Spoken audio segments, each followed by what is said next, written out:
जो मैं बता रहा हूं वो इतिहास इतिहास है, वो पूरी तरीके से हिस्ट्री है। दुनिया का कोई भी व्यक्ति, कोई भी गवर्नमेंट ऑफिशियल, प्रधानमंत्री, मुख्यमंत्री, कोई भी मेरी इन बातों को, यदि मैं गलत बोलूं तो मेरे ऊपर केस करो, मुझे जेल में डाल दो, मैं तैयार हूं। मैं डंके की चोट पर ये बातें कह रहा हूं, ये इतिहास है। तो आज का जो हमारा टॉपिक है वो है, जिसके ऊपर मैं आप सबके साथ बात करना चाहता हूं, the origin and reality of Hinduism.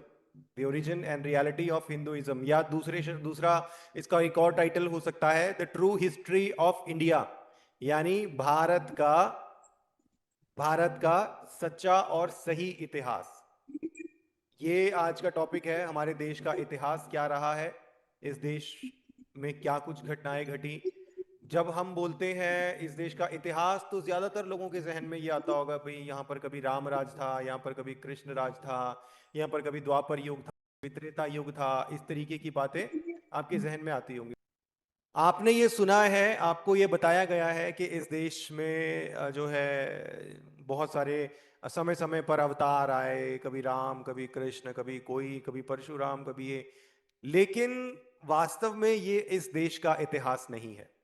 समय अंतराल में, जब से मानव जाति अस्तित्व में आई है, तब से लेकर समय समय पर अलग अलग सभ्यताएं विकसित हुई, अलग अलग सभ्यताएं प्रभाव में आई, बहुत उन्नत हुई, बहुत डेवलप हुई, और समय के साथ वो लुप्त भी हो गई।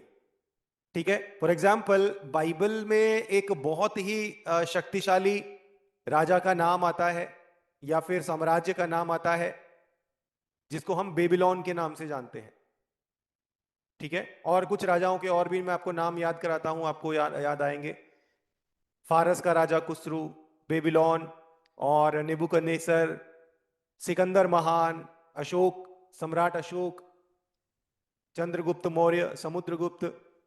ये कुछ ऐसे राजा हैं जो इस धरती पर हुए, इस दुनिया में हुए। और हमें कैसे पता है कि ये हुए? क्योंकि इनके प्रॉपर एविडेंसेस, इनके द्वारा लिखे गए रिटन डॉक्यूमेंट्स, सिर्फ इन्हीं के द्वारा लिखी गई नहीं, देश के अन्य इतिहासकारों ने, अन्य लोगों ने भी इनके बारे में जो है वो लिखा है कि ये किस प्रकार हुए, महान थे या नहीं थे, कैसे थे, कैसे नहीं थे। इनके बारे में प्रॉपर एविडेंसेस हमारे पास मौजूद है। और जिस समय पर ये हुए, उस समय पर इन्होंने, यानी अपने समय पर इन्होंने एक सभ्यता का विकास किया। वो सभ्यताएं अलग अलग नामों से आज जानी जाती हैं।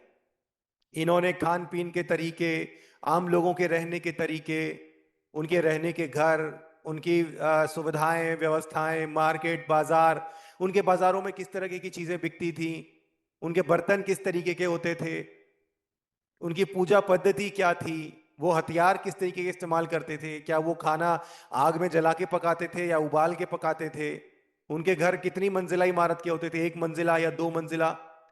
हमें इन सब बातों को कैसे पता चलेगा, कैसे जानेंगे हम इन सब बातों को? क्योंकि हमें जो उनके अवशेष मिले, उनके द्वारा छोड़े गए अवशेष, उनकी कॉलोनीज कैसी थी, उनके घर कैसे थे, पुरातत्व सर्वेक्षण विभाग या वो लोग जो पुरातत्व आर्कियोलॉजिकल डिपार्टमेंट के जो लोग होते हैं, वो चीजों को, जब खुदाई होती है, खुदाई में चीजें निकलती हैं, बहुत से बर्तन मिलते हैं, बहुत से अवशेष मिलते हैं, तो उन चीजों से जैसे जैसे चीजें मिलती जाती हैं, वैसे वैसे वो अंदाजा लगाते जाते हैं कि अच्छा, ये लोग इस तरीके से रहे होंगे, इस तरीके से खाते पीते होंगे, इस तरीके से उठते बैठते होंगे, इनके घर इस तरीके के होंगे, इनके जो जिन कॉलोनीज में ये रहते थे। अब फर्ज करो, एक साम्राज्य में फर्ज करो 20 लाख लोगों की आबादी है, XYZ कोई भी साम्राज्य ले लो पुराने समय का। 20 लाख लोगों के रहने के लिए घरों की जरूरत तो होगी ना।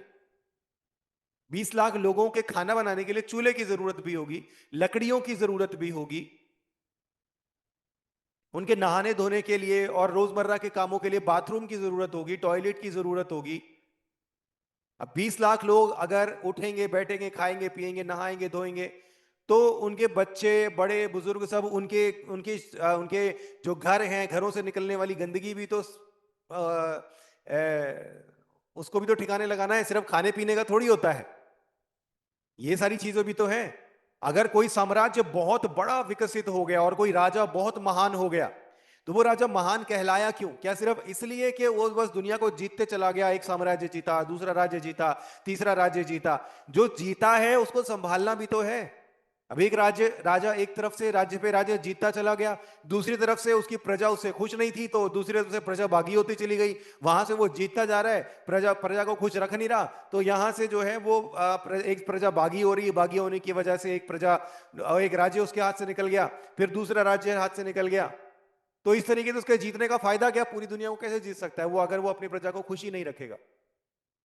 तो एक अच्छा राजा, वो महान राजा वो कहलाता है जो सिर्फ जीतता ही नहीं, जो जीतता है उसको संभाल कर भी रखता है, उसकी फिक्र करता है, जितने लोग जितने साम्राज्य उसके अंडर में आते हैं उन सबको बड़े ध्यान से रखता है, उनके खाना पीना उठना बैठना, न्याय व्यवस्था सही हो, कोई अगर किसी के साथ अन्याय करे तो उसको प्रॉपर न्याय मिले, खान पीन की सहूलियत हो, उनको सुरक्षा हो, उनके बाल बच्चों की सुरक्षा। ऐसा ना हो कि राजा तो जीतने जीतने में मगन है और प्रजा को चोर गुंडे डाकू उनकी स्त्रियों को उनके बाल बच्चों को बस यूं ही उठा के लेते जा रहे हैं, दोषियों को कोई सजा नहीं मिल रही, कोई पूछ नहीं रहा। ऐसा साम्राज्य तो कभी बढ़ ही नहीं सकता, ग्रो ही नहीं कर सकता।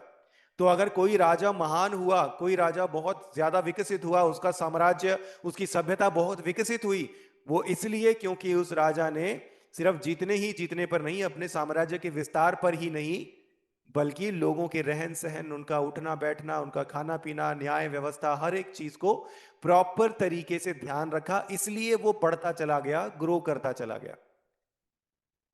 और जब वो ग्रो करता चला गया तो जो कुछ उन्होंने किया, उनके द्वारा स्थापित किए गए रूल नियम वगैरह सब सभ्यता कहलाए, सभ्यता कहलाए। ठीक है।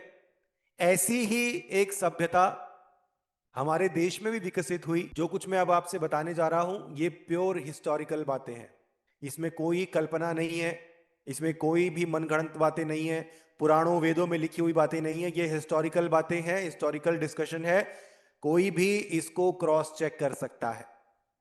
ठीक है, किसी भी तरीके से बाकायदा ऑफिशियली क्रॉस चेक कर सकता है। तो जो कुछ उन्होंने विकसित किया वो एक सभ्यता कहलाई, वो एक सभ्यता कहलाई। इसी प्रकार की एक बहुत विकसित और महान सभ्यता हमारे देश में थी, जिसको हम सिंधु घाटी की सभ्यता के नाम से जानते हैं। सिंधु घाटी की सभ्यता या तो हड़प्पा की सभ्यता, मेन तौर पर सिंधु घाटी की सभ्यता के नाम से हम जानते हैं। ठीक है, जो जो चीजें मैं बोल रहा हूं नाम याद रखने की कोशिश करना। By the way written article पढ़ा है, देखकर भी आप याद कर सकते हो। सिंधु घाटी की सभ्यता कहलाई। हमें कैसे पता है कि सिंधु घाटी की सभ्यता? आगे बताता हूं। ये एक इतनी महान और इतनी विशाल एक सभ्यता थी उस समय के समानांतर, जिस समय पर इसी दुनिया में इसी जमीन पर मिस्र की सभ्यता जो है वो अपने चरम विकास के चरम पर थी, ठीक उसी समय के समानांतर हमारे देश में सिंधु घाटी की सभ्यता विकसित थी और सिंधु घाटी की सभ्यता भी अपने पूरे विकास के चरम पर थी। और ये सभ्यता जो है इस देश में लगभग 3000 सालों तक थी। 3000 साल, 3000। ठीक है, मैं 3000 साल बोल रहा हूं, इसको बहुत ध्यान से समझना है।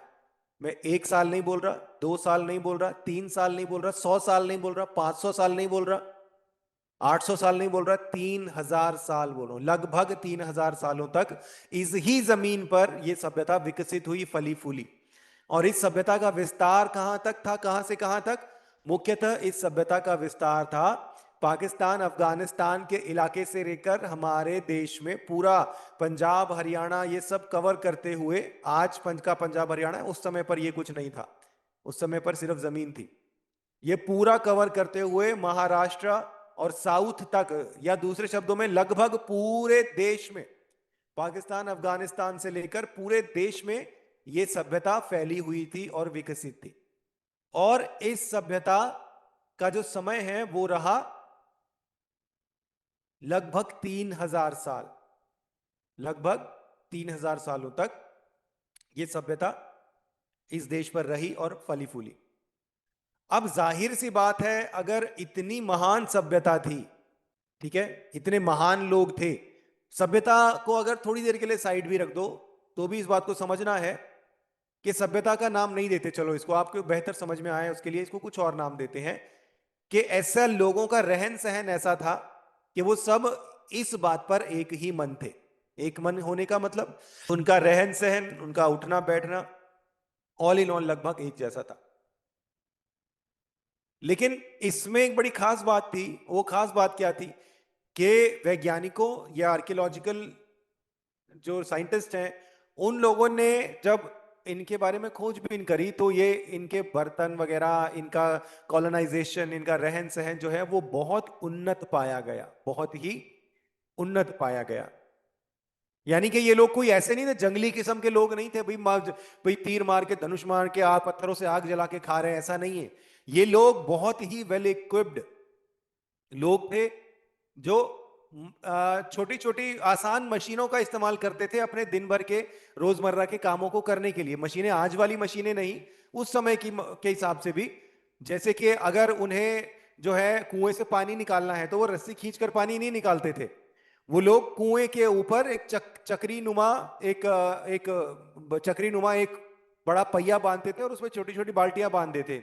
और वो बाल्टियां इधर जो है वो एक बड़ा ऐसा कुछ लकड़ी का कुछ ऐसा लगाते थे, उसे बैल बांधते थे, तो बैल लगातार घूमते रहते थे और वो चक्री अपने आप से अपने आप कुएं से पानी निकालकर बाहर गिरती रहती थी।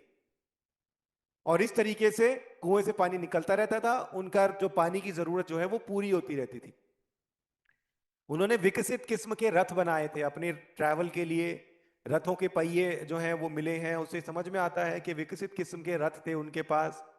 औजार जो है उनके पास थे, उनके पास हथौड़े थे, उनके पास छैनियां थी। और उनके हाथों के द्वारा की गई नक्काशियां जो हैं वो बहुत खूबसूरत थी, क्योंकि इनके अवशेष मिले हैं। जिनकी मैं बातें कर रहा हूं वो सारे अवशेष मिले हैं। लेकिन आपको जानकर हैरानी होगी, 3000 सालों के लगभग, शायद इससे भी ज्यादा हो सकता है, ये लगभग एक अंदाजा है, हो सकता है इससे दो 200-400 साल कम हो सकता है, 200-400 साल ज्यादा हो, ये एक लगभग अंदाजा है। इतने लंबे समय तक इस देश के लगभग इस पूरे देश में और भी विस्तार था, इतने लंबे समय तक एक सभ्यता इस देश में रही। वर्तमान समय से लगभग 5000 वर्ष पूर्व की बात है, वर्तमान समय से लगभग 5000 साल पहले की बात बता रहा हूं मैं। यह सभ्यता इस देश में विकसित और फली फूली थी, और एक लंबे समय तक इस देश में यह सभ्यता रही। लेकिन आपको जानकर हैरानी होगी कि इस सभ्यता में, पूरे के पूरे देश में जितने भी लोग इस सभ्यता में थे, सिंधु घाटी की सभ्यता में, इनमें से एक भी मूर्ति ना तो शिव की, ना गणेश की, ना राम की, ना कृष्ण की, ना पार्वती की, जितने भी हिंदू गॉड्स हैं जिनको आप आज जानते हो, एक भी अवशेष नहीं मिला। एक भी अवशेष नहीं मिला, एक पत्थर का टुकड़ा नहीं मिला जिस पर शिव का नाम लिखा हो या राम का या कृष्ण का नाम लिखा हो, एक भी नहीं। एक मूर्ति मिली है जो एक एक व्यक्ति कोई ऐसा बैठा हुआ है चौकड़ी सी मार के, जैसे ध्यान लगाते हैं, और उसको शिव बताया जाता है कि शिव की मूर्ति थी। लेकिन उस मूर्ति में ना तो गले में कोई सांप है, ना जो है वो सर पे कोई ऐसे बाल बंधे हुए हैं, ना कोई ऐसा कोई भी साइन नहीं, कोई ऐसा चिन्ह नहीं है जिसको देखकर ये कहा जा सके कि हाँ ये शिव की मूर्ति है। जिस प्रकार का शिव का वर्णन जो है वो पुराणों में मिलता है, ऐसा कोई भी वर्णन नहीं है। बस एक व्यक्ति बैठा हुआ चौकड़ी मार के ध्यान साधना में मग्न बैठा हुआ है, और उसको बताया जाता है कि ये शिव की मूर्ति, ये शिव है, और उस समय के लोग शिव की उपासना करते थे।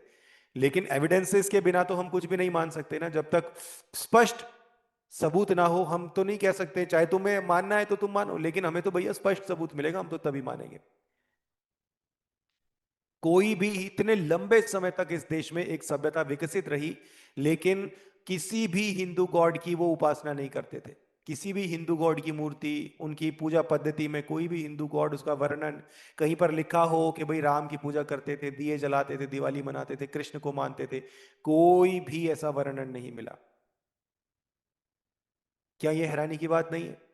आज हमारे देश में हिंदू गॉड्स की जो पूजा पद्धति है, इनकी कहानियां देश की जड़ों में घुसी हुई हैं, और हमारे देश को कोशिश की जा रही है कि इसको हिंदू राष्ट्र बनाया जाए, और ये सब पूजा पद्धतियां और जातिवाद, भाई ये जाति वो जाति, ये सब जो है वो सारे देश के लिए एक ही हो जाए और ये देश की पहचान बन जाए।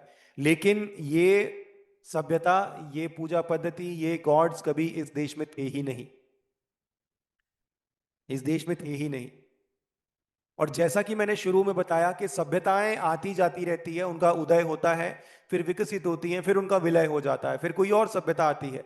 इस प्रकार दुनिया के मानव जाति के इतिहास में बहुत सारी सभ्यताएं, बहुत सारे लोग, बहुत सारे साम्राज्य आए, विकसित हुए, उन्नत हुए, और उसके बाद समाप्त भी हो गए, लुप्त भी हो गए। उसके बाद कोई और आया, उसने टेक ओवर कर लिया। इस तरीके से ये सिलसिला चलता रहता है। ठीक है। तो यहां पर ये एक ऐसी सभ्यता थी जो कि इस देश में विकसित हुई, लेकिन उनकी पूजा पद्धति में, उनके द्वारा लिखे गए किसी भी पत्थर के टुकड़े में, कागज के टुकड़े में, किसी भी तरीके से किसी हिंदू गॉड का कोई वर्णन नहीं मिलता। यहां पर मैं इजिप्ट का एग्जाम्पल बार बार देता हूं, आपने ध्यान दिया होगा मैं क्यों देता हूं, क्योंकि इजिप्ट जो है, जो बोलता है, इजिप्ट की जो हिस्ट्री है, उनकी सभ्यता कैसी थी, कैसा जीवन मरण के बारे में उनके क्या विचार थे, खान पीन कैसा था, उनका कॉलोनाइजेशन कैसा था, इसके बारे में हम क्लियरली जानते हैं। उनके गॉड्स कैसे थे हम क्लियरली जानते हैं। कैसे जानते हैं?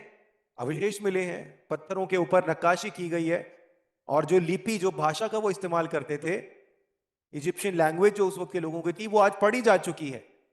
और उनके द्वारा लिखे गए बहुत सारे जो हैं वो विवरण आज हमारे पास मौजूद हैं। बाय द वे, इजिप्शियंस के द्वारा लिखे गए, इजिप्शियंस इतिहासकारों के द्वारा लिखे गए इतिहास में मूसा का भी जिक्र है। मूसा सिर्फ हमारी बाइबल में नहीं है, इजिप्शियंस ने भी उसके उसके बारे में, इजिप्शियंस ने भी मूसा के बारे में जिक्र किया है। ठीक है। तो उनके द्वारा जो भाषा, जो लिपि इस्तेमाल की जाती थी इजिप्शियंस के बारे में, वो हमें आज पढ़ी जा चुकी है। उनके गॉड्स कौन कौन थे, कैसे थे, हम जानते हैं। पूजा पद्धति कैसी थी हम जानते हैं। राजा कैसे थे हम जानते हैं, क्योंकि इतने बड़े बड़े उनकी कब्रें, ममीज वगैरह, उनका सारा कुछ हमारे सामने मौजूद है एविडेंस के तौर पर। लेकिन ये जो सिंधु घाटी की सभ्यता है, एविडेंस इनके भी हमारे पास बहुत सारे मौजूद हैं, लेकिन इस सभ्यता के समय पर जो लिपि या जो भाषा इस्तेमाल की जाती थी उसे इंडस स्क्रिप्ट कहते हैं। इंडस स्क्रिप्ट आज तक भी वो पढ़ी नहीं गई है, क्योंकि उसे जानने वाला कोई आज मौजूद ही नहीं है।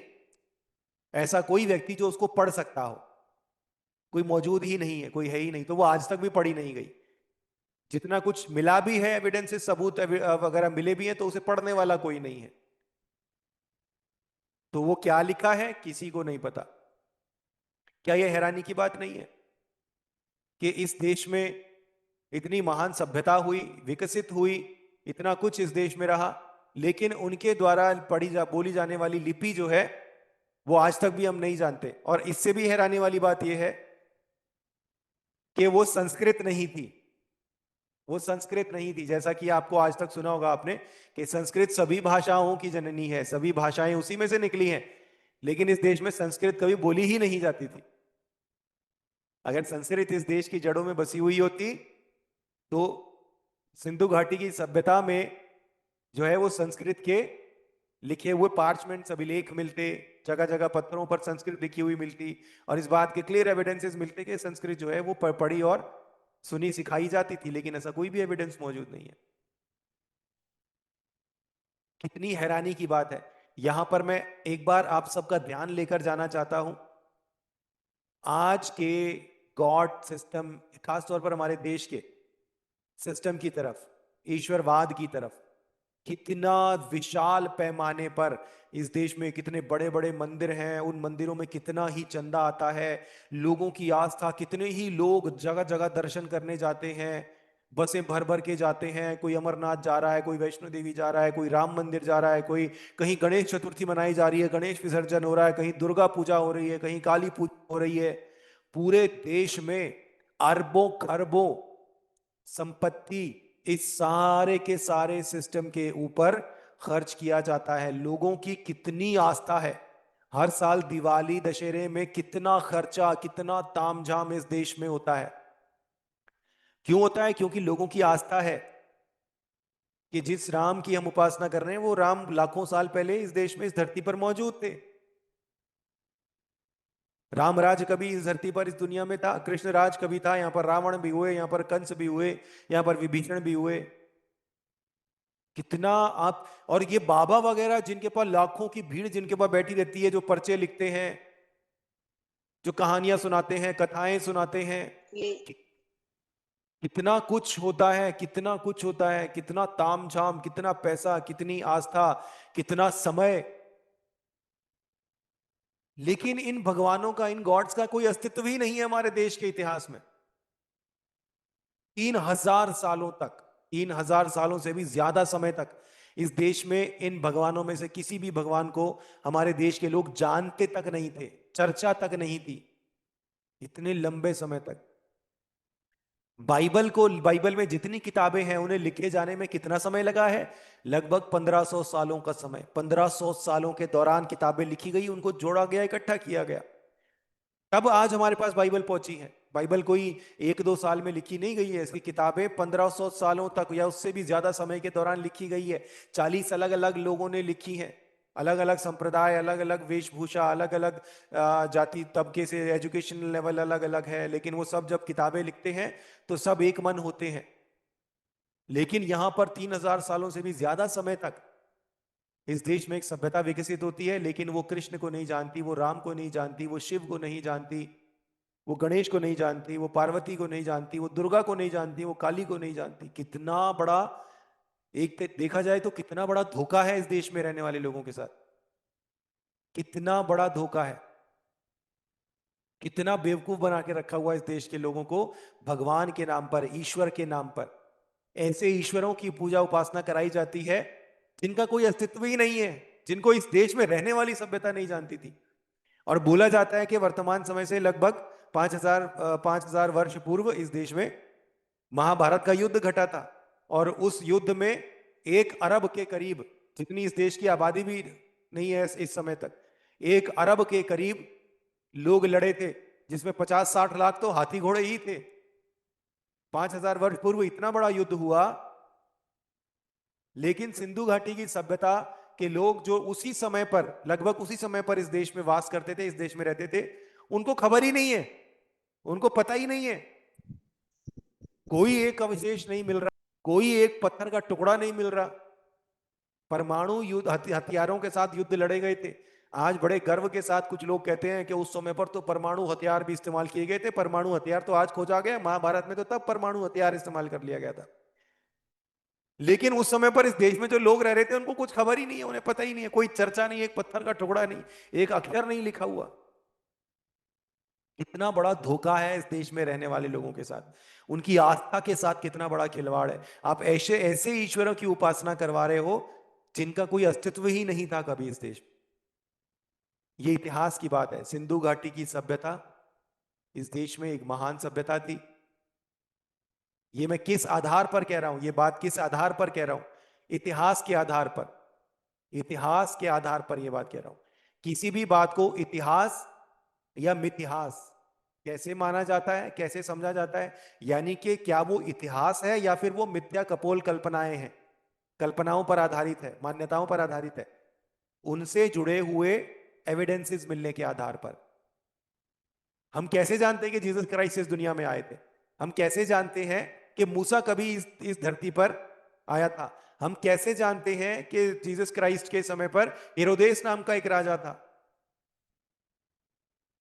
क्योंकि उस समय पर इतिहासकारों के द्वारा, सिर्फ क्रिश्चियन इतिहासकारों के द्वारा नहीं, नॉन क्रिश्चियंस के द्वारा भी, रोमन इतिहासकारों के द्वारा भी जीसस क्राइस्ट का भी जिक्र हुआ है। जीसस क्राइस्ट के समय के, जीसस क्राइस्ट के बाद जितने लोग हुए, जो विश्वासियों के द्वारा एक जो है वो क्रिश्चियन रेवोल्यूशन, एक क्रांति, मसीही क्रांति जो आई, लोगों ने सुसमाचार सुनाया, उसकी वजह से लोगों ने सजाएं उठाई, मृत्यु झेली, उनको काटा गया, उनको मारा गया, ये सब बातें हम कैसे जानते हैं? सिर्फ क्रिश्चियन इतिहासकारों ने नहीं, अन्य इतिहासकारों ने भी, रोमन इतिहासकारों ने भी, ग्रीक इतिहासकारों ने भी इनके बारे में लिखा है। तो इसलिए इस आधार पर हम इन सब बातों को जानते हैं, प्रॉपर एविडेंसेस मौजूद हैं। जिन जगहों का जिक्र किया गया वो जगहें आज हमारे सामने खड़ी हैं। इस आधार पर हम पुख्ता तौर पर ये बातें कह सकते हैं। लेकिन हिंदू गॉड्स के बारे में, राम के बारे में, कृष्ण के बारे में, कंस के बारे में, रावण के बारे में कैसे हम ये बातें कह सकते हैं कि वो इतिहास नहीं बल्कि मिथिहास है, यानी कि कल्पनाओं पर आधारित गॉड्स हैं? कैसे? क्योंकि उनके नाम के ऊपर लिखा गया कोई भी हमारे पास एविडेंस नहीं है, कोई एविडेंस नहीं है। अगर कभी श्रीलंका में कभी रावण नाम का कोई व्यक्ति हुआ जिसने पूरी की पूरी लंका सोने की बना दी थी, तो क्या दुनिया में किसी और को यह बात नहीं पता कि दुनिया के किसी कोने में एक ऐसा व्यक्ति भी महान राजा था जिसने स्वयं शिव से, जिसके 10 सिर थे बाकायदा, जिसके 10 सिर थे? दुनिया में किसी और को नहीं पता। दुनिया में सिर्फ श्रीलंका श्रीलंका ही तो नहीं थी, और भी लोग रहे होंगे, और भी साम्राज्य रहे होंगे, और भी बहुत सारे लोग रहे होंगे, खोजकर्ता रहे होंगे, प्रशंसक रहे होंगे। क्या किसी को इस बात की खबर नहीं हुई कि दुनिया के किसी कोने में एक ऐसी जगह भी है जो पूरी की पूरी सोने की बनी हुई है, और एक ऐसा राजा भी है जिसके 10 सिर हैं? किसी को इस बात की खबर नहीं, किसी इतिहासकार ने नहीं लिखा। दुनिया के और किसी भी देश में, किसी भी जगह पर इसका कोई विवरण नहीं मिलता। बस हमारे देश में ही घटी, हमारे देश के लोगों को ही पता चला, बाकी किसी और को पता ही नहीं चला, वो भी वर्तमान समय के लोगों को। इसी देश में रहने वाले सिंधु घाटी की सभ्यता के लोगों को इसके बारे में खबर भी नहीं है। कितना बड़ा धोखा है लोगों की आस्था के साथ। मान्यताओं पर आधारित ईश्वरों को सच बोलकर लोगों को उनकी उपासना कराई जा रही लोगों से, लेकिन दुनिया भी बोलती चलो चलने दो, कोई दिक्कत नहीं है। उनके सामने जो रखा जाता है वही उसको एक्सेप्ट कर लेते हैं। तो हम बात कर रहे हैं सिंधु घाटी की सभ्यता के बारे में। बहुत विकसित हुई, बहुत उन्नत, बहुत डेवलप हुई, लेकिन हिंदू गॉड्स का कोई भी नामो निशान नहीं है, कोई चर्चा नहीं है। तो जैसा मैंने बताया, सभ्यताएं आती हैं, विकसित होती हैं, फिर उसके बाद लुप्त हो जाती हैं। तो इसी प्रकार सिंधु घाटी की सभ्यता भी इस देश में लगभग 3000 वर्ष तक रही, विकसित हुई, और धीरे धीरे अपने, जब उनके रिसोर्सेस जो है वो कंज्यूम हो जाते हैं, तो सभ्यताएं अपने लुप्त होने की कगार पर आ जाती हैं। यानी जो उनके पास मौजूदा संसाधन है वो धीरे धीरे खत्म होने लग जाते हैं, लोगों की आबादी बढ़ने लग जाती है। जब लोगों की आबादी बढ़ती है तो क्राइम बढ़ता है, लोग जो है वो बागी हो जाते हैं। इस तरीके से धीरे धीरे जो सभ्यताएं लुप्त हो जाती है, फिर नई सभ्यताएं आती हैं। और जब सिंधु घाटी की सभ्यता इस देश में से लुप्त हुई, उसी वक्त पर इस देश में आगमन हुआ ईरान की तरफ से आर्यंस का। आर्यन सभ्यता, आर्यन सभ्यता का इस देश में आगमन हुआ। आर्यंस लोगों का आगमन हुआ इस देश में। और जब सिंधु घाटी की सभ्यता जो है वो अपने विलुप्ति के कगार पर थी, आर्यंस इस देश में आए, उनके लिए एक परफेक्ट अपॉर्चुनिटी थी, वो इस देश में आए और इस देश में रहे और बस गए। जैसे अंग्रेज कभी इस देश में सिर्फ थोड़ा बहुत मसालों का व्यापार करने आए थे, लेकिन उन्होंने देखा कि इस देश में तो खनिज बहुत अच्छे हैं, ये देश बहुत अच्छा है, व्यापार के लिए बहुत अच्छा है। वो थोड़े से और बड़े, फिर थोड़े आए और बस गए, फिर थोड़े और शहरों में बसे, और इस प्रकार देखते देखते, बसते बसते बसते उन्होंने देखा कि यार इस देश के लोग ही बड़े भोले हैं, इन्हें तो गुलाम बनाकर इनसे गुलामी कराना बहुत आसान है। हम तो जो है वो सिविलाइज हैं, इक्विप्ड हैं, एजुकेटेड हैं, तो इस देश के लोग तो बड़े बुद्धू हैं, बड़े सीधे साधे हैं, उनको गुलाम बनाना बहुत आसान है। उन्होंने ये किया भी, उन्होंने देखते देखते देखते देखते जड़ों में घुसते चले गए और पूरे देश को गुलाम बना लिया। इसी प्रकार ठीक ऐसा ही हाल था इस देश में सिंधु घाटी की सभ्यता का। जब आर्यंस इस देश में आए, आर्यंस इस देश में आए, उन्होंने देखा परफेक्ट अपॉर्चुनिटी है, वो आए, धीरे धीरे जो है इस देश में बढ़ते चले गए, और उन्होंने देखते देखते सिंधु घाटी की सभ्यता को पूरी तरीके से अपने वश में कर लिया। और इस देश में धीरे धीरे आर्यंस का वर्चस्व, आर्य आर्य लोगों का वर्चस्व जो है वो धीरे धीरे बढ़ने लगा। और बाय द वे, आर्य लोग ही थे, आर्यंस ही वो लोग थे जो लोग इस देश में संस्कृत लेके आए, क्योंकि उनकी लिपि, उनकी भाषा संस्कृत थी। इस देश में संस्कृत जो है वो आर्यंस के साथ आई है। संस्कृत का कोई प्राचीन, हजारों लाखों वर्ष पूर्व कोई पुराना अभिलेख नहीं मिलता, कोई पार्चमेंट नहीं मिलता पुरातत्व सर्वेक्षण विभाग में। जो जो सबसे पुराना संस्कृत का जो प्राप्त अभिलेख या फिर जो एविडेंस है वो 1400, लगभग 1400 बीसी पुराना है, उससे ज्यादा पुराना नहीं। यानी जीसस क्राइस्ट के आने से लगभग 1400 वर्ष पूर्व, कोई हजारों लाखों वर्ष पूर्व नहीं मिलता। और यही वो वर्ष, वो यही वो समय था जब इस देश में के लगभग वो समय जब इस देश में आर्यंस का आगमन हुआ। आर्यंस ने धीरे धीरे देश में बसना शुरू किया और अपने साथ वो अपनी पूजा पद्धति लेकर आए। ये आर्यंस ही थे जो संस्कृत पढ़ते थे, संस्कृत जो है इनकी भाषा थी, और ये आर्यंस ही थे जो इस देश में वेदों को लेकर आए। वेद जो है वो वेद पढ़ते थे, वेदों की पूजा उपासना करते थे। आर्यंस ही इस देश में वेदों को लेकर आए। इस समय तक भी इस देश में अवतारवाद, ईश्वरवाद, दुर्गा पूजा, गणेश, शिव, इस समय तक भी ये नहीं आए थे। इस समय तक भी इस देश में इन सब गॉड्स का कोई नामो निशान, कोई अता पता नहीं था। लेकिन लेकिन आर्यंस जो है इस देश में वेदों को और संस्कृत को लेकर आ चुके थे, और इस तरीके से धीरे धीरे इस देश में संस्कृत का वर्चस्व और वेदों का वर्चस्व जो है वो बढ़ने लगा। उन्होंने आम लोगों को जो है वो वेद वेद पढ़ने सिखाए, वेदों के ऊपर डिपेंड उन्होंने सिखाया। उन्होंने यज्ञ हवन और पूजा पद्धति जो वो अपने साथ लेकर आए थे वो इस देश में रहने वाले लोगों को सिखाई। ठीक है, और इस तरीके से इस देश में बहुत बड़े पैमाने पर आर्यंस और वेदों का वर्चस्व जो है वो पूरे देश में फैल गया। लेकिन ये जो वेदों में जो इस देश में आर्यंस लेकर आए, वेदों के साथ ही साथ इस देश में वो अपने साथ जातिवाद भी लेकर आए। ठीक है, बाय द वे आर्य का मतलब होता है श्रेष्ठ, अग्रणी या बड़ा या महान। आर्य ये अपने साथ लेकर आए, और आर्यंस ही थे, आर्य ही थे जो इस देश में ब्राह्मण कहलाए। जो वर्तमान समय में जो आप हिंदू धर्म आज जिसको देख रहे हो ना, हिंदू धर्म, ये हिंदू शब्द इस देश में कभी था ही नहीं। हिंदू धर्म कभी इस देश में था ही नहीं। ये हिंदू शब्द का इजाद तो इसी सदी में किया गया है। हिंदू धर्म को इस नाम से नहीं जाना जाता था। इस धर्म को या इस पंथ को पहले ब्राह्मण धर्म के नाम से जाना जाता था। ब्राह्मण धर्म, ब्राह्मण धर्म के नाम से जाना जाता था, और इसमें सिर्फ और सिर्फ ब्राह्मण ही श्रेष्ठ थे, बाकी कोई श्रेष्ठ नहीं था। और ये पूरा का पूरा सिस्टम जो है वो ब्राह्मणवाद के चारों तरफ ही घूमता था। और इन्होंने लोगों को उनके रंग रूप के आधार पर उनको वर्गीकृत कर दिया। यानी जो गोरे हैं, जो सांवले हैं, उनके आधार पर, जो काले थे उनको उन्होंने सबसे नीच या शूद्र या छोटी जाति का बना दिया, और उनको अलग अलग कामों, अब ब्राह्मण जो है वो सबसे श्रेष्ठ स्थान पर, श्रेष्ठ पोजीशन पर हमेशा रहे। अब उन्होंने जो है वो वर्गों में बांट दिया कि ब्राह्मण सबसे ऊपर है, क्षत्रिय जो वर्ग है उसकी जिम्मेदारी है ब्राह्मणों को रक्षा देना, और जो व्यापारी वर्ग है, व्यापारी वर्ग का काम है ब्राह्मणों की आर्थिक जरूरतों को पूरा करना, फाइनेंशियली उनकी मदद करना, या उनको खान पान देना, उनको बढ़िया अच्छी सब व्यवस्था, अच्छा घर, अच्छा रहना वगैरह सब कुछ, सब व्यवस्था करना। और जो सबसे निचली जाति पर जिनको उन्होंने जो जो ब्लैक, जो काले लोग होते थे, उनको उन्होंने क्या करा, उनको उन्होंने बोल दिया शूद्र जाति, सबसे छोटी जाति। और उस जाति का क्या काम है, ब्राह्मणों और उनसे जो उनके ऊपर के जितने भी वर्ग हैं उन सब की साफ सफाई और उनके साफ सफाई का काम देखना। इस तरीके से इस देश में ये लोग जातिवाद को लेकर आए।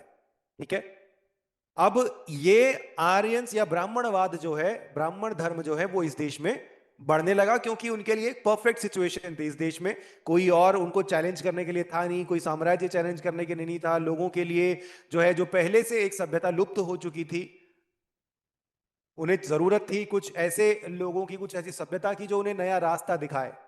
नहीं तो ये लोग तो, इनको पता था कि ये सभ्यता जो है वो लुप्त होने की कगार पर है। और उसी वक्त पर आर्यंस आए, उन्होंने कुछ नया इनको दिया, और लोगों ने खुशी खुशी जो उनको दिया गया उसको एक्सेप्ट किया। और इस तरीके से ब्राह्मण धर्म का वर्चस्व जो है पूरे देश में फैलता चला गया। लेकिन इसमें जो कमियां थी, वो कमियां कहीं ना कहीं लोगों के लिए प्रॉब्लम खड़ी कर रही थी। ब्राह्मणवाद, ऊंच नीच, जातिवाद, और लोगों को नीच समझना, उनको पढ़ाई का अधिकार ना देना, उनको इंसान होने का अधिकार ना देना, ये सब तो आप सबको पता ही है। ये तो आम तौर पर लोग भी जानते ही है कि इस देश में ब्राह्मण जातिवाद जो है वो जड़ों में, कितनी जड़ों में फैला हुआ था, जिसके लिए बहुत लड़ाइयां लड़ी गई। बाबा साहब डॉक्टर भीमराव अंबेडकर ने कितनी बड़ी लड़ाइयां लड़के शूद्रों को या छोटी जातियों को, छोटी जाति वाले लोगों को उनके अधिकार दिए। वो अधिकार जो इस देश में आर्यंस ने ब्राह्मणवाद लेकर आए, और इसी देश में रहने वाले मूल निवासियों से उनके अधिकार छीनकर उन्हीं को, देश में रहने वाले वास्तविक लोगों को ही शूद्र या छोटी जाति बना दिया। ठीक है, तो इस तरीके से ब्राह्मण धर्म जो है वो पूरे देश में फैल गया। लेकिन कमियां सबके पता, सबके पास, सबके दिल में यह था कि हाँ इसमें कमियां हैं। इसके बाद जब, जैसा कि मैंने पहले बताया, हर एक जो है वो सभ्यता जो है वो आती है, बढ़ती है, फलती फूलती है, लेकिन कभी ना कभी वो अपनी विलुप्ति के कगार पर भी आती है, विलुप्ति के कगार पर भी आती है। तो इसी तरीके से ये जो ब्राह्मण धर्म है, ब्राह्मण धर्म भी बहुत पीक पर गया, अच्छे से इस देश में बढ़ा भी, फला फूला भी। लेकिन फिर एक ऐसा समय आया जब किसी और सभ्यता के विकसित होने की बारी आई। यहां पर एक एग्जाम्पल जो है वो ब्रिटिश साम्राज्य का देना चाहता हूं। ब्रिटिश साम्राज्य इस देश में बिल्कुल जीरो से शुरू हुआ था, लेकिन वो बढ़ते गए। लगभग 400 वर्ष उन्होंने इस देश पर राज किया। और एक ऐसा भी समय था जब ब्रिटिशर्स का राज्य जो है वो इस देश में पीक पर था। जब वो पीक पर थे, हर एक चीज में पूरी तरीके से देश जो है वो गुलामी की जंजीरों में जकड़ा हुआ था, क्योंकि ब्रिटिशर्स का जो साम्राज्य है वो पूरे पीक पर था। लेकिन एक ऐसा समय भी आया कि जब उनका साम्राज्य जो है वो पतन की ओर आया, और वो धीरे धीरे पतन होते होते होते होते इस देश से निकल ही गए।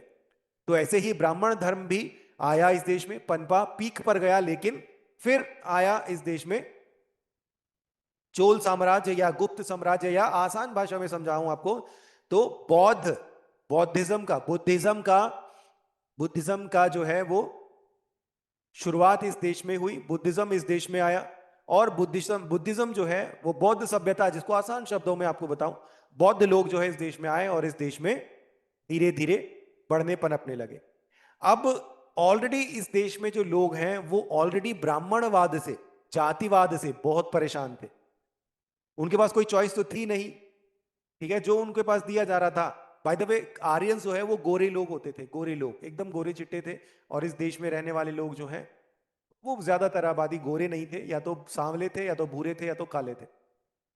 और अपने रंग, अपने एजुकेशन या अपनी संस्कृत जो उनकी भाषा थी, अपने, अच्छा बाय द वे, संस्कृत जो है वो उस समय पर बड़ी जटिल भाषा थी और सभ्य भाषा थी।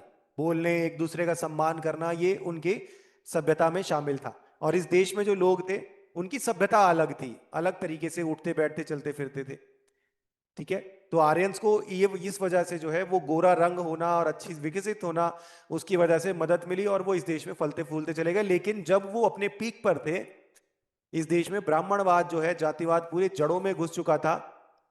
लोग परेशान थे, बाय द वे, जातिवाद से परेशान थे, खास तौर पर जो है निचली तबके के, छोटी जाति के लोग, जिनको छोटी जाति बना दिया गया था, वो बहुत ज्यादा परेशान थे। और यही वो समय था जब आर्यंस जो है वो, आर्य सभ्यता, ब्राह्मण सभ्यता अपने पीक पर थी। यही वो समय था जब इस देश में एजुकेशन के लिए गुरुकुल जो है उनका विकास हुआ, गुरुकुल बनाए गए। ऋषि और ऋषि मुनि वगैरह और यज्ञ हवन वगैरह, ये आर्यंस के समय में ही इस देश में विकसित हुआ। कोई हजारों लाखों पुरानी कोई सभ्यता, ये सब कपोल कल्पनाएं हैं। कोई भी इसके एविडेंसेस नहीं है, कोई भी इस बात के कोई गवाह सबूत नहीं है, कोई जो है वो अभिलेख नहीं मिलते, कोई पुराने हजारों लाखों वर्ष पुराने कोई भी पार्चमेंट्स नहीं मिलते, कुछ नहीं मिलता। जब आर्यंस इस देश में पूरी तरीके से पीक पर थे, उनका जो है सभ्यता जो उन्होंने इस देश में लेकर आई थी वो पीक पर थी, तब इस देश में ये जो यज्ञ हवन वगैरह, सूर्य की पूजा, इंद्र वगैरह की पूजा, ये सारी चीजें जो है इस देश में शुरू हुई। और ये कुछ देवताओं को, वो देवता जिनका वर्णन जो है वो, ये मैं शिव पार्वती वगैरह राम कृष्ण की बात नहीं कर रहा हूं, वेदों में जिन देवों का वर्णन है, वेदों में जिन देवों का वर्णन है, यज्ञ हवन विधि, यजुर्वेद, सामवेद, अथर्ववेद, ये जितने भी वेद हैं ये आर्यंस के द्वारा इस देश में लेकर आए गए। और पूजा पद्धति, गुरुकुल, धनुर्विद्या, ये सब कुछ जो है इस देश, धनुष चलाने वाली विद्या, ये सब इस देश में आर्यंस के द्वारा लाए और विकसित किए गए। और यही वो समय था जिस समय पर वेदों का पढ़ना और वेदों के में लिखी हुई बातों का शिक्षा और पद्धति में पूरी तरीके से जो है वो इस्तेमाल किया जाता था। इस समय तक भी पुराण, इस समय तक भी अस्तित्व में नहीं आए थे। शिव पार्वती, गणेश, राम कृष्ण, कुछ भी इस समय तक भी अस्तित्व में नहीं आया था। जब बुद्धिज्म इस देश में पनपने लगा तो लोगों ने बुद्धिज्म को खुले हाथों से स्वीकार किया, क्योंकि बुद्धिज्म में जाति भेद नहीं था, बुद्धिज्म में ऊंच नीच नहीं थी, बुद्धिज्म इतना जटिल नहीं था, बुद्धिज्म में मल्टीपल गॉड्स, पूजा पद्धति, यज्ञ पद्धति कुछ भी नहीं था। बुद्धिज्म बहुत सरल और सिंपल था, इसलिए देश में रहने वाले लोगों ने बुद्धिज्म का खुले हाथों से स्वागत किया। और बहुत तेजी से बुद्धिज्म, जितने समय इस देश में ब्राह्मण धर्म को विकसित होने में लगा, उससे कहीं कम समय में बुद्धिज्म इस देश में विकसित हो गया और लोगों ने खुले हाथों से बुद्धिज्म का स्वागत किया। आम जनता ने बुद्धिज्म का स्वागत किया, राजाओं ने बुद्धिज्म का स्वागत किया। बुद्धिज्म बहुत तेजी से पनपा, बहुत सारे जो है इस देश में स्तूप बनाए गए, बहुत सारे जो है वो बुद्धिज्म से रिलेटेड जो है वो शिलाखंड बनाए गए, पत्थरों पर जो है वो आकृतियां उकेरी गई। बहुत लंबे समय तक बुद्धिज्म का वर्चस्व बहुत तेजी से इस देश में रहा और फला फूला भी। इतना फला फूला कि ब्राह्मण धर्म जो है वो विलुप्ति की कगार पर आ गया। ब्राह्मण धर्म पूरी तरीके से विलुप्ति की कगार पर आ गया और इस देश में चारों तरफ एक कोने से दूसरे कोने तक बुद्धिज्म जो है वो बहुत तेजी से इस देश में विकसित हुआ, फला फूला भी, जिसके एविडेंसेस आज भी इस देश में मौजूद हैं।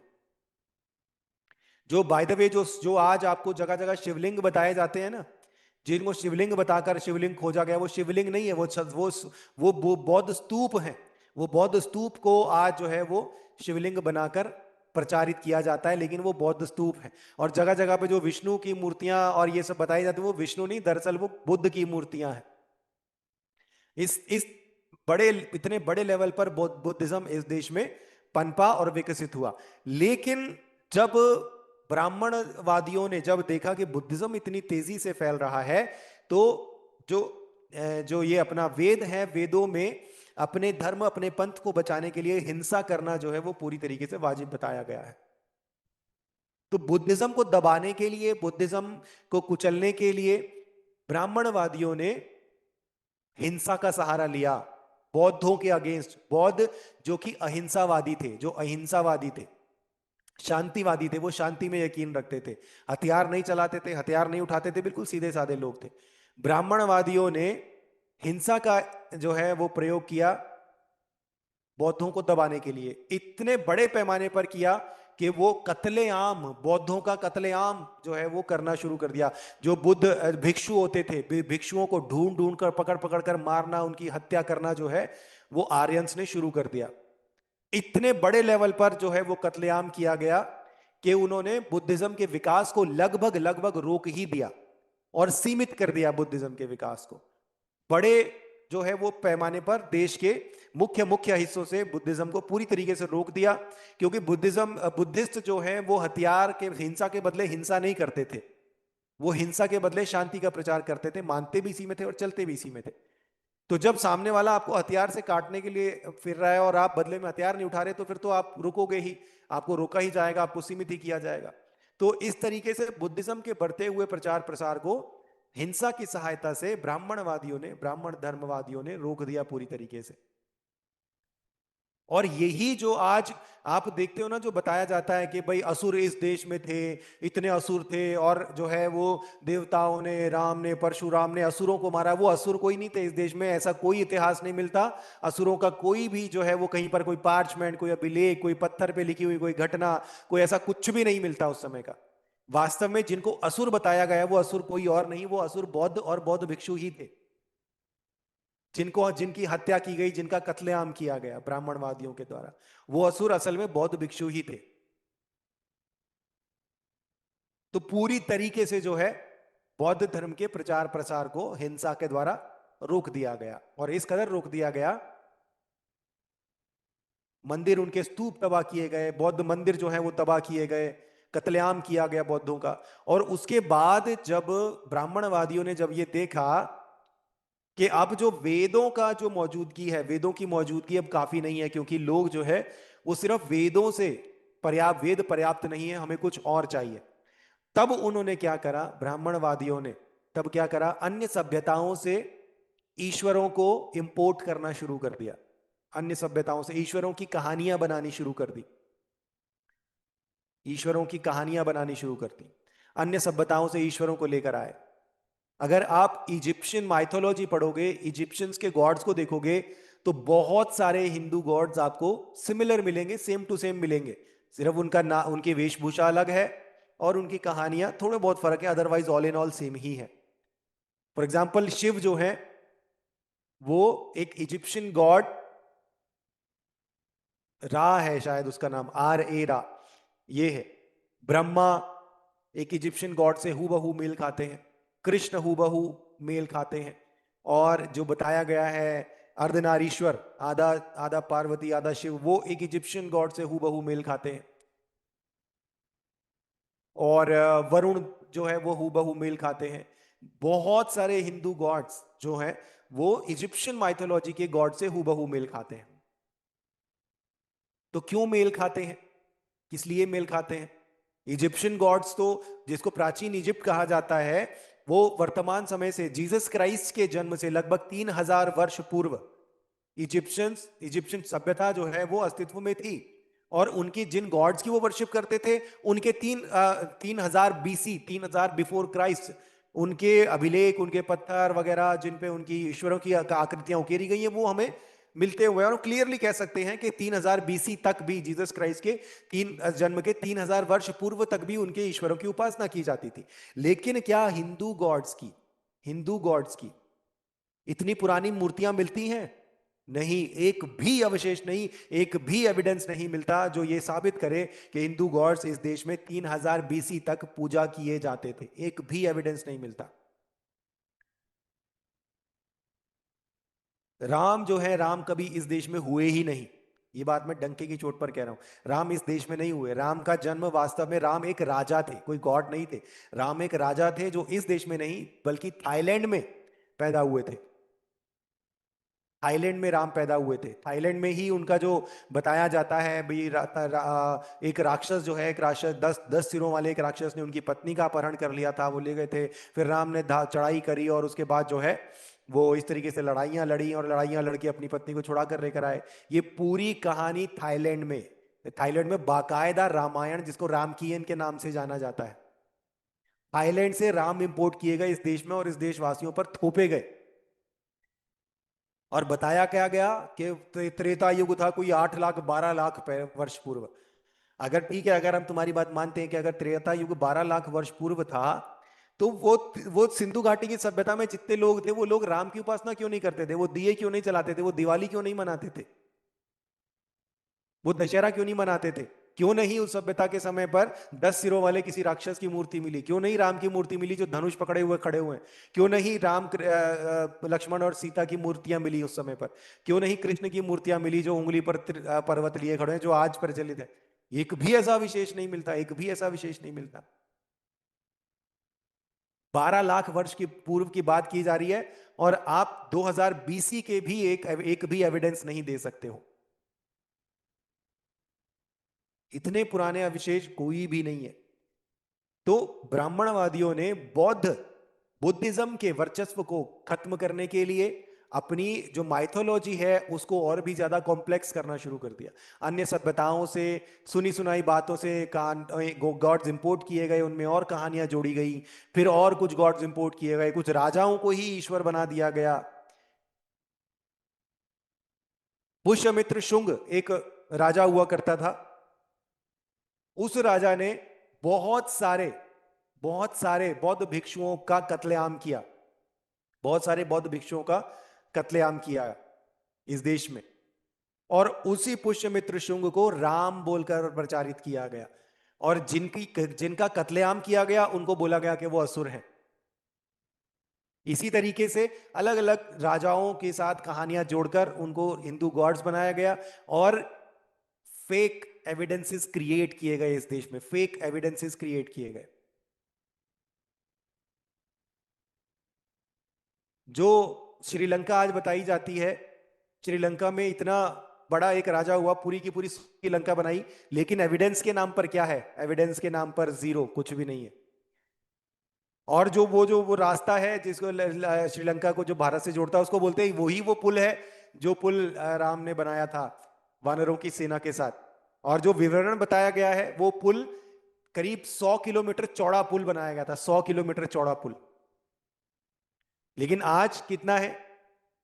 अविशेष के नाम पर क्या है? सबूत के नाम पर क्या है? कुछ भी नहीं।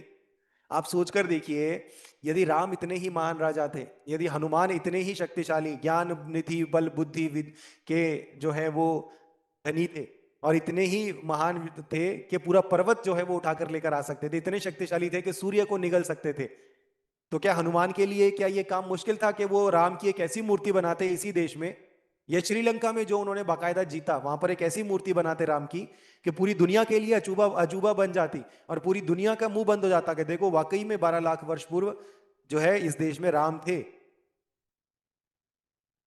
उन पत्थरों को इतना स्ट्रांग बनाते कि वो पुल कभी डूबता ही नहीं। एविडेंस तो अपने आप मिल जाते, एविडेंस की जरूरत ही नहीं थी। और हनुमान के लिए इतने चमत्कारी एक जो है वो देवता के लिए कितना मुश्किल था। उन्हें तो हाथ से पत्थर भी नहीं करने थे, उन्हें चुटकी बजानी थी और मूर्ति पैदा हो जाती। और ऐसी मूर्ति 12 लाख तो छोड़ो, 50 लाख साल में भी जो मूर्ति डिसॉल्व नहीं होती, खत्म नहीं होती। और अगर थोड़ी बार टूट भी जाती तो भी उसका अवशेष जो है वो बना रहता। इजिप्शियंस ने जो मूर्तियां बनाई आज भी वो टूटी फूटी हैं लेकिन खड़ी हैं अपनी जगह पर। वो एविडेंस है, वो चीख चीख कर गवाही देते हैं कि हाँ इजिप्शियंस थे। उनके शहर, उनकी गलियां, उनके द्वारा बनाए गए बर्तन सब कुछ मौजूद है, कोई उंगली नहीं उठा सकता। लेकिन इतने महान महान गॉड्स इस देश में हुए, उन्होंने क्या बनाया? कुछ भी नहीं बनाया, एक पत्थर तक नहीं छीला उन्होंने। एविडेंस के नाम पर इस देशवासियों को बेवकूफ बनाया गया। ब्राह्मणवादियों ने, ब्राह्मण धर्मवादियों ने इस देश में बुद्धिज्म को दबाने के लिए बहुत सारे काल्पनिक ईश्वरों को गढ़ा, काल्पनिक कहानियों को गढ़ा, और वो इस देश में रहने वाले लोगों के ऊपर थोपते चले गए।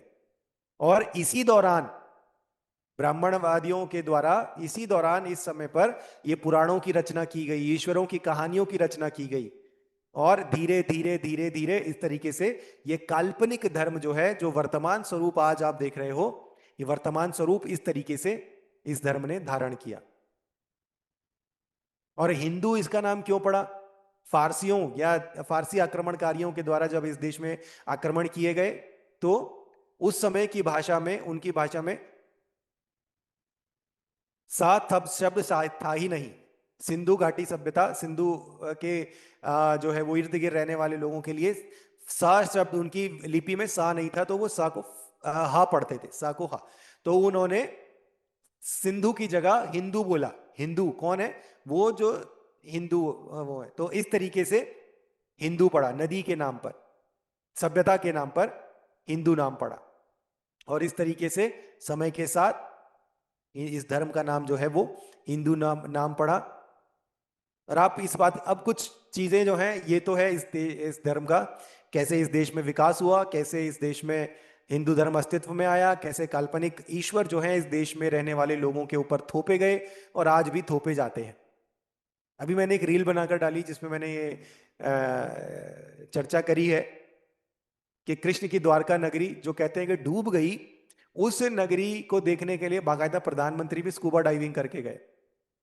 लेकिन क्या उस नगरी में, डूबी हुई द्वारका नगरी में, कृष्ण का नाम लिखा हुआ एक भी पत्थर, कृष्ण, सुदामा, या तो कि जो भी जितने भी समय कंस वगैरह जो भी हुए उनके नाम का, उनके बारे में लिखा हुआ कोई विवरण पत्थर में उकेरी गई कोई फोटो, ऐसा कोई भी विवरण मिलता है? जीरो। कोई ऐसा अवशेष, कोई सबूत, कोई गवाह, ऐसा कुछ भी नहीं है। तो किस आधार पर इन ईश्वरों को सत्य माना जाए? किस आधार पर इस ईश्वरों को कहा जाए कि ये इतिहास है और सत्य है? क्यों दुनिया, इस देश की में जितने भी गॉड्स हैं, हिंदुइज्म में जितने भी गॉड्स हैं, उनको क्यों दुनिया माइथोलॉजी कहती है? क्यों इनको हिस्टोरिकल कैरेक्टर्स क्यों नहीं कहती? हमारे देश में तो जो होता है छोड़ो, दुनिया क्यों नहीं कहती? मैंने जब चैलेंज दिया था महाभारत को सच साबित करने वालों के लिए, मैंने उनको यही चैलेंज दिया था कि मुझे साबित नहीं करना, दुनिया को साबित करो। दुनिया को बताओ कि भैया सच में हुआ था। दुनिया माननी चाहिए, दुनिया नहीं मानती, कोई नहीं मानता। इस देश में आज लोगों को झूठ बोलकर, झूठ इसलिए बोल रहा हूं क्योंकि एविडेंस नहीं है, झूठ बोलकर लोगों को गोबर खिलाया जा रहा है, मूत्र पिलाया जा रहा है, गाय का मूत्र। बाकायदा साइंस जो है, साइंस इस बात की पूरी तरीके से पुख्ता तौर पर इस बात की रिसर्च के द्वारा ये बता चुकी कि गौमूत्र में कोई भी कैंसर को ठीक करने वाला कोई भी ऐसी चमत्कारी दवाई नहीं। बाकी सब मूत्र की तरह, इंसान के मूत्र की तरह गाय का मूत्र भी वैसा ही है जैसा इंसान का मूत्र होता है, लेकिन फिर भी लोग मूत्र पी रहे हैं। क्यों? क्योंकि ऐसा पुराणों में लिखा हुआ है। और वो पुराण जो कभी अस्तित्व में थे ही नहीं, जो बौद्धों को दबाने के लिए बाकायदा कहानियां रची गई। गीता में ऐसी बहुत सारी कमियां मिलती हैं जो ये साबित करती, बहुत सारे ऐसे लेखन मिलते हैं जो ये साबित करते हैं कि गीता कोई हजारों लाखों वर्ष पुरानी नहीं है, बल्कि ये बौद्ध धर्म के चोल वंश या गुप्त वंश साम्राज्य के आसपास के समय में बाकायदा प्लानिंग के साथ लिखी गई है। रामायण बाकायदा इस बात के पूरे एविडेंसेस है। रामायण या राम की नेशनल हेरिटेज होने का ऑफिशियल अधिकार हमारे देश में नहीं है, ये थाईलैंड के पास है। ऑफिशियल अधिकार थाईलैंड के पास है, यानी थाईलैंड कह सकता है कि राम हमारे देश, हमारे हैं। हमारा देश भारत में नहीं कह सकता कि राम हमारे हैं। सारी एविडेंसेस, कौन सी जगह, कौन से पत्थर, कौन से गवाह सबूत, सारे थाईलैंड के पास है। कभी थाईलैंड की कोई मूवी देखना, राम की पूजा आज भी होती है वहां पर। इस देश में भी होती है, लेकिन धक्के से जबरदस्ती वहां के ईश्वरों को अपने ईश्वर बनाते हैं, झूठे काल्पनिक एविडेंसेस सबूत क्रिएट किए जाते हैं और उसके बाद इस देश के वासियों के ऊपर थोपा जाता है कि ले लो जी, ये हैं तुम्हारे ईश्वर, तुम्हारे गॉड्स। ठीक है, तो इतना बड़ा धोखा इस देश में रहने वाले लोगों के साथ किया जा रहा है, उनकी आस्था के साथ इतना बड़ा धोखा किया जा रहा है। सारे के सारे foreign gods, multiple gods import किए जाते हैं और जीसस क्राइस्ट को कहते हैं कि विदेशी भगवान है। जीसस क्राइस्ट जो सच में परमेश्वर के पुत्र थे, जिन्होंने ईश्वर होने की सारी रिक्वायरमेंट्स को पूरा किया, जिन्होंने बिना हथियार उठाए सिर्फ प्रेम से सारी दुनिया को जीता, सत्य को जो है वो किसी की मदद की जरूरत नहीं होती, जीसस क्राइस्ट को किसी की मदद की जरूरत नहीं है। दुनिया में सबसे ज्यादा माने जाने वाला, सबसे बड़ी आबादी वाला एक रिलीजन है, कहते हैं हाथ कंगन को आरसी क्या। सच को किसी सबूत या गवाह की जरूरत नहीं है। जीसस क्राइस्ट को आज हम हिंदू धर्म में पैदा हुए लोग, इस्लाम में पैदा हुए लोग, सिखिज्म में पैदा हुए लोग, आज हिंदू आज होते हुए हम क्रिश्चियनिटी का प्रचार कर रहे हैं, क्रिश्चियनिटी सिखा रहे हैं, और दुनिया में सबसे ज्यादा आबादी क्रिश्चियंस की है, और हिंदू धर्म को महान बताया जाता है। वो धर्म जो अपने ही अनुयायियों को, अपने ही लोगों को बेवकूफ बनाते हैं, उनको गोबर खिलाते हैं, उनको मूत्र पिलाते हैं, और लोग खुशी खुशी खाते हैं। क्यों? कि जी हमारे भगवान सिखाते हैं हमें तो। ठीक है, इसलिए धन्य है हम, शुक्रगुजार हैं हम उस परमेश्वर के जिसने हमें इस जो है भटके हुए मार्ग से हटाकर सही मार्ग पर रखा, सही जानकारी हमारे पास पहुंचाई, और आज हम सच्चे और सही रास्ते पर चल रहे हैं। वो रास्ता जिस पर ज्यादातर दुनिया जिस रास्ते पर चल रही है, और हर दिन हजारों लाखों लोग इस रास्ते की ओर अग्रसर होते हैं, किसी लालच में नहीं, किसी और वजह से नहीं, बल्कि सच्चाई और प्रेम की वजह से। वो प्रेम जो प्रभु यीशु मसीह ने हम सबके साथ साझा किया, हम सबके साथ बांटा।